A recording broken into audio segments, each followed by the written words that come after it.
नमस्कार दोस्तों, मैं सिमरन कौर आप सभी का स्वागत करती हूं आपके अपने YouTube चैनल हरियाणा स्वाभिमान पर। आज हमारे साथ जुड़े हैं डॉक्टर मनीष शर्मा जी। नमस्कार सर। नमस्कार। डॉक्टर मनीष शर्मा जी के बारे में पहले मैं बताना चाहूँगी। डॉक्टर मनीष शर्मा जी बहादुरगढ़ से एक लेप्रोस्कोपी और ट्रॉमा के सर्जन हैं। ये पिछले 20 साल से सर्जिकल फील्ड में कार्यरत हैं। 13 सालों से इन्होंने बहादुरगढ़ व झज्जर में अपनी सेवाएं दे रहे हैं। ये ही नहीं, इन्हें कई संस्थानों ने ऊंचे अवार्डों से नवाजा गया है, जैसे कि हरियाणा गौरव अवार्ड इन्हें ये सीएम हमारे मनोहर लाल खट्टर जी ने दिया था। Health award JP Nadda ji द्वारा दिया गया था और आर्मी के चीफ श्री बिपिन रावत जी के द्वारा इन्हें बेस्ट ट्रॉमा सर्जन के लिए भी नवाजा गया था। नमस्कार सर, एक बार फिर से हम आपका स्वागत करते हैं। नमस्कार सर, जैसा कि हम सभी जानते हैं, पिछले 4 महीनों से कोरोना महामारी आपदा फैली हुई है, पूरे विश्व में फैली हुई है जी। सर, इसमें कुछ लोग ऐसे होते हैं, 80% लोग तो ठीक हो जाते हैं, ठीक है, करेक्ट। 20% लोग ऐसे होते हैं जो बहुत ही क्रिटिकल सिचुएशंस में पहुंच जाते हैं और यहाँ तक कि उनकी मृत्यु भी हो जाती है। कुछ लोग ऐसे होते हैं जो आईसीयू तक भी जाते हैं, तो ये किस वजह से? और कुछ लोग ऐसे भी होते हैं जिनको ये आपदा आकर जा चुकी होती है, पता भी नहीं चलता। देखो, ऐसा है कि कोरोना की वजह से जो डेथ रेट है वो विश्व के हर एक कंट्री में वेरी करता है। यदि हम डेथ रेट इटली की बात करें तो वहाँ पे वेरी करता है 5 से लेके 11%, क्योंकि वहाँ पे ओल्ड एज पॉपुलेशन काफ़ी ज़्यादा थी। जी। परंतु इंडिया में as compare to other European और अमेरिकन कंट्री जो death rate due to corona है वो as compare to other country कम है। तो करीब करीब मान के चलो ये 3% और 2% के बीच में है। तो यदि बहुत से 70 to 80% ऐसे केसेज होते हैं जिनमें बहुत माइल्ड सिम्टम होते हैं, बहुत से लोगों को 50% को तो पता भी नहीं चलता कि उनको कोरोना का इन्फेक्शन है और वो अपने आप रिजोल्व कर जाता है। दूसरा, जो बाकी के 20% केस बचते हैं उनमें से 25% केसेस बहुत सीरियस हो जाते हैं जिनको आईसीयू में भर्ती करना पड़ता है, और जिसमें से 3% केसेस की मृत्यु भी हो सकती है, वेंटिलेटर की ज़रूरत पड़ती है। और परंतु इंडिया में डेथ रेट काफ़ी कम हुआ है, जिसमें बहुत सारी मेडिसिन भी नई इसके अंदर आई हैं, जैसे कि भी लो मोलिकुलर वेट हिपेरिन का यूज़ हुआ है, स्टीरॉयड का यूज़ हुआ है। बहुत सी पुरानी हिट एंड ट्रायल मेथड से बहुत सारी नई चीज़ें डॉक्टर्स ने भी सीखी हैं इस बीमारी को लेकर के। तो इसमें जिन लोगों में सिम्टम कम आते हैं या कुदरती रूप से जिन लोगों की प्रतिरोध क्षमता अच्छी है, तो उन लोगों की जो इम्यून सिस्टम है, जो हमारे शरीर के अंदर रोगों से लड़ने की जो प्रणाली है, जिसको हम रेजिस्टेंस पावर कहते हैं, अपनी इम्यूनिटी कहते हैं, वो नेचुरल रूप से ज़्यादा होती है। एक तो ये इम्यूनिटी आपकी बेसिकली उन लोगों में हम कह सकते हैं कि गॉड गिफ्टेड है, जिसकी वजह से वो वायरस जैसे ही उनकी बॉडी के अंदर एंटर करता है तो वायरस के अगेंस्ट जो भी एंटीबॉडी बनने होते हैं, या हमारी बॉडी के अंदर जो श्वेत रुधिर कणिकाएँ होती हैं, टी सेल्स होती हैं, हेल्पर टी सेल्स होती हैं, किलर सेल्स होती हैं, साइटोटॉक्सिक सेल्स होती हैं, ये कोशिकाएं एक प्रकार से मान के चलो कि नैनो फाइटर बनाती हैं और वो वायरस को वहीं न्यूट्रलाइज कर देते हैं या किल कर देते हैं उनकी बॉडी में, कि उनको पता नहीं चलता। बाकी के लोगों में जहाँ पे उनकी इम्यूनिटी इतनी ज़्यादा नहीं होती, वो उसकी वजह से ग्रसित होते हैं, उनमें सिम्टम ज़्यादा आते हैं। कुछ लोगों के अंदर जिनके अंदर साइटोकाइन स्टॉर्म्स बनते हैं। साइटोकाइन स्टॉर्म्स का मतलब क्या है कि जब वायरस अटैक करता है और कई बार अपनी इम्यून सिस्टम इतना ज़्यादा वायरस के अगेंस्ट एक्टिवेट हो जाता है कि खाली वायरस ही नहीं, वो हमारी बॉडी की कोशिकाओं के ऊपर भी हमला कर देता है, अपना ही इम्यून सिस्टम। तो ऐसी स्थिति में मरीज की कंडीशन ज़्यादा ख़राब हो सकती है। और अब जो लेटेस्ट स्टडी आई हैं उनमें ऐसा पता लगा कि भाई ये हमारे जो ब्लड के अंदर जो वेसल्स हैं, आर्टरी और वेन हैं, उनके अंदर हमारे ब्लड को थिक कर देता है, थ्रोम्बोसिस बन जाते हैं, जिसकी वजह से उस ऑर्गन की, खासतौर से लंग्स की ब्लड सप्लाई हैम्पर होती है। पेशेंट को हार्ट अटैक हो सकता है, किडनी फेल हो सकती है, निमोनिया बन सकता है। और ऐसी स्थिति में हम ट्रीटमेंट के लिए पेशेंट को हिपेरिन देते हैं, जो कि ब्लड को थिन करके रखता है, और ऐसे अलग एंटीप्लेटलेट ड्रग भी दी जाती हैं अलोंग विद स्टीरॉयड, जिनसे इन्फ्लेमेशन कम होती है और अपना जो खून होता है उसको पतला रखा जाता है, जिससे मरीज की लाइफ को सेव करने में बड़ी मदद मिलती है। सर, आपने अभी ये सारा हमें समझाया कि ये सब इम्यूनिटी की वजह से होता है, तो सर इम्यूनिटी को बिल्ड करने के लिए हमें क्या करना चाहिए? देखो बेटा, इम्यूनिटी एक ऐसी चीज़ है जिसको हम बाजार में नहीं खरीद सकते। हम ये चाहें कि भाई इम्यूनिटी हमने किसी फार्मेसी की दुकान पे जाकर के इम्यूनिटी खरीद ली, ऐसा मुझे नहीं लगता। इम्यूनिटी के तौर पे मैंने बहुत से ऐसे लोगों को इम्यून देखा है जो कोई भी ऐसी आयुर्वेदिक कोई ऐसी मेडिसिन भी नहीं खा रहे, ना कोई एलोपैथिक दवा खा रहे, भी नेचुरल रूप से वो सिंपल अपना रोटी सब्जियां घर में बना खाना खाते हैं और उनको इन्फेक्शन नहीं होता। कुछ लोग ऐसे पाए गए हैं। इसका मतलब क्या है कि वो ऑटोमेटिकली जेनेटिकली गॉड गिफ्टेड हैं उस इम्यूनिटी के अगेंस्ट। इंडिया के अंदर कुछ लोगों का ऐसा भी मानना है कि जो बचपन में हमें BCG की वैक्सीन लगती है, MMR की वैक्सीन लगती है, जो बचपन में बच्चे जो धूल मिट्टी में खेलते हैं, क्योंकि हमारा एक्सपोजर, हम जो गांव परिवेश के बंदे हैं उनका बचपन में ही एक्सपोजर मिट्टी के साथ इतना होता है, और मिट्टी में बहुत सारे अच्छे हेल्दी बैक्टीरिया भी होते हैं जो हमारे इम्यून सिस्टम को एजुकेट कर देते हैं ऑलरेडी, और कहीं ना कहीं वो क्रॉस इम्यूनिटी का बेनिफिट उन लोगों को मिलता है।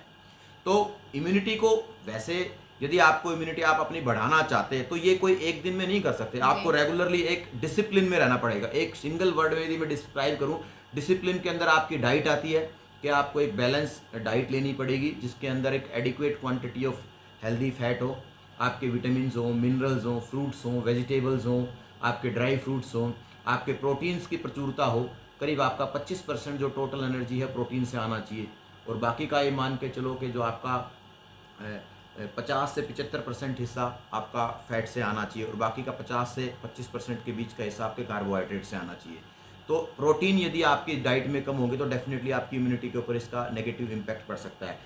दूसरा इंपॉर्टेंट चीज़ आता है आपका एक्सरसाइज। एक्सरसाइज आपको नियमित रूप से एक करनी चाहिए ताकि आपका बॉडी का मेटाबॉलिज्म हाई रहे। मेटाबॉलिज्म हाई रहेगा तो आपकी T सेल और आपकी इम्यूनिटी भी बेटर रहेगी, और आपको नियमित रूप से वो करनी चाहिए। एटलीस्ट आप कम से कम 20 मिनट का समय जरूर लगाएं अपनी एक्सरसाइज के लिए। सर कई बार होता है, अभी आपने एक्सरसाइज का जिक्र किया, कई बार जोश जोश में हम जैसे जो नौजवान होते हैं ज़्यादा ही एक्सरसाइज कर जाते हैं। देखो, यदि कोई व्यक्ति अभी मान लो एक्सरसाइज नहीं कर रहा पिछले 10 साल से, और सडनली आप ये डिसीजन लेते हैं कि मुझे एक्सरसाइज स्टार्ट करनी है कल से, तो मैं उन लोगों के लिए संदेश देना चाहता हूँ कि जिनका मान लो वेट ज़्यादा है, लेजी हैं, थायराइड की दिक्कत है, या उनकी वेस्ट लाइन 34 से ज़्यादा है, या जो ये सोचते हैं कि हमें आने वाले 3 महीने में, 6 महीने में, साल भर में अपना वज़न कम करना है, तो डायरेक्टली एक्सरसाइज पे स्विच करने से पहले अपने न्यूट्रिशन का पैरामीटर देख लें। क्या उनके शरीर में कोई तत्व की कमी तो नहीं है? क्या उनके शरीर में एडिक्वेट क्वांटिटी में minerals, calcium, vitamin B, C, D, A और अन्य जो महत्वपूर्ण शरीर के लिए ज़रूरी मिनरल्स हैं और विटामिन हैं उनकी बॉडी के अंदर प्रेजेंट हैं कि नहीं? तो पहले आपको एक्सरसाइज स्टार्ट करने से पहले अपने न्यूट्रिशन को ठीक करना पड़ेगा, ताकि आपको एक्सरसाइज करते वक्त जो इंजरी होती है वो इंजरी आपको ज़्यादा नुकसान ना पहुंचाए। और एक्सरसाइज भी आपको स्लोली बढ़ानी है। जैसे मान लो सपोज करो कि कोई बंदा रनिंग स्टार्ट करता है, तो पहले दिन ब्रिस्क वॉक करे, अगले दिन धीरे धीरे जॉगिंग करे 5 मिनट के लिए, 10 मिनट के लिए, फिर धीरे धीरे उसमें 2-2, 3-3 मिनट आगे जाके बढ़ाए, ताकि बॉडी अडेप्ट करती है और अपने एक्सरसाइज के स्टेमिना के लेवल को, उसकी इंटेंसिटी को पीक पे कई हफ्तों में जा करके लेके जा सकते हैं। सर अभी एक्सरसाइज से पहले आपने बात की थी कि इम्यूनिटी को बढ़ाने के लिए हमें डाइट अच्छी रखनी चाहिए, तो सर डाइट में घी और शुगर का लेवल कितना होना चाहिए? देखो, शुगर तो मैं ये कहना चाहता हूँ कि शुगर जो है ना, जो टोटल 24 घंटे में किसी भी हेल्दी व्यक्ति के लिए जिसका वेट नॉर्मल है उसको 25 ग्राम से ज़्यादा नहीं लेनी चाहिए। 25 ग्राम उसके लिए एक अपर लिमिट है, वो एक शुगर का अपर लिमिट है। और जो लोग अगर इससे ज़्यादा है, शुगर एक पॉइजन की तरह काम करती है, क्योंकि ये आपके अंदर बॉडी के अंदर इंसुलिन रेजिस्टेंस पैदा करती है, और जो ऐसी स्थिति के अंदर जब इंसुलिन बॉडी के अंदर रेजिस्टेंस हो जाता है तो लॉन्ग टर्म में जा करके बॉडी के अंदर फैट के स्टोरेज हो जाते हैं डिफरेंट काइंड ऑफ लेवल के ऊपर। आप समझते हो ये बात है।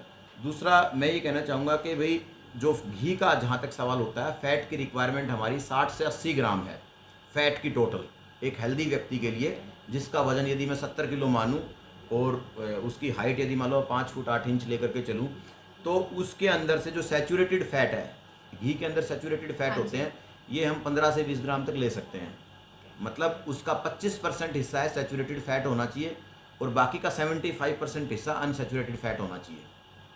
सर जो कोरोना महामारी चली हुई है, इसमें जो आम जनता है उनके हथियार हैं कोरोना से लड़ने के लिए मास्क। जी।